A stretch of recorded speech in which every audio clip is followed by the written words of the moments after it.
আসসালামু আলাইকুম প্রিয় শিক্ষার্থীরা, তোমাদের ষান্মাসিক সামষ্টিক মূল্যায়ন চলছে। আর ইতিমধ্যেই তোমরা 3টি মূল্যায়নে অংশগ্রহণ করেছ। সেই 3টি মূল্যায়ন ছিল 3 তারিখে, 6 তারিখে এবং 10 তারিখে। এর পরবর্তীতে তোমাদের 13 তারিখে অর্থাৎ 13/7/2024 এই তারিখে একটি মূল্যায়ন হওয়ার কথা ছিল, কিন্তু রুটিনটি সংশোধন করা হয়েছে, যা তোমরা অনেকেই জানো। কিন্তু তারপরেও তোমাদের মধ্যে অনেকেই এই বিষয়টি যারা জানো না, তাদের জন্য মূলত আজকের এই ভিডিওটি আমি করছি।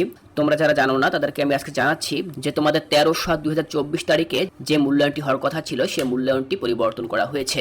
দেখো, জাতীয় শিক্ষাক্রম ও পাঠ্যপুস্তক বোর্ডের এই নোটিশে কিন্তু বলা হয়েছিল আগামী 13/7/2024 তারিখে অনুষ্ঠিতব্য ষষ্ঠ শ্রেণীর বিজ্ঞান, সপ্তম শ্রেণীর ইংরেজি, অষ্টম শ্রেণীর শিল্প ও সংস্কৃতি এবং নবম শ্রেণীর স্বাস্থ্য ও সুরক্ষা বিষয়সমূহের ষান্মাসিক সামষ্টিক মূল্যায়নের কার্যক্রমসমূহ আগামী 3/8/2024 তারিখ শনিবার গ্রহণের জন্য আপনার আওতাধীন শিক্ষা প্রতিষ্ঠানসমূহকে নির্দেশনা প্রদানের জন্য অনুরোধ করা হলো।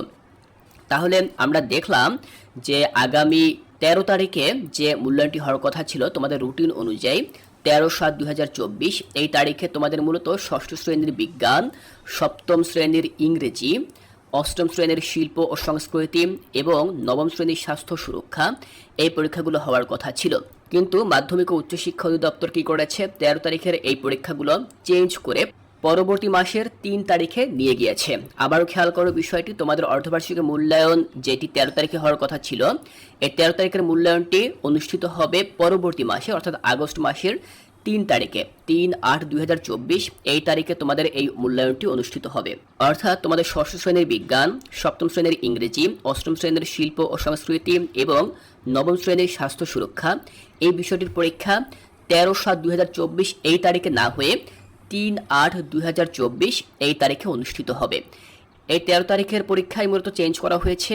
বাদবাকি যে পরীক্ষাগুলো রয়েছে সেইগুলো যথারীতি তোমাদের রুটিনে যে তারিখগুলো দেওয়া রয়েছে সেই তারিখে কিন্তু অনুষ্ঠিত হবে। সুতরাং 13 তারিখে যে পরীক্ষাটি হচ্ছে না এ বিষয়ে তোমাদেরকে আমি সচেতন করলাম। তোমরা অবশ্যই বিভ্রান্ত হবে না। তোমরা পরবর্তী পরীক্ষার জন্য খুব ভালো প্রস্তুতি নাও। তোমাদের জন্য অনেক অনেক শুভকামনা রইল।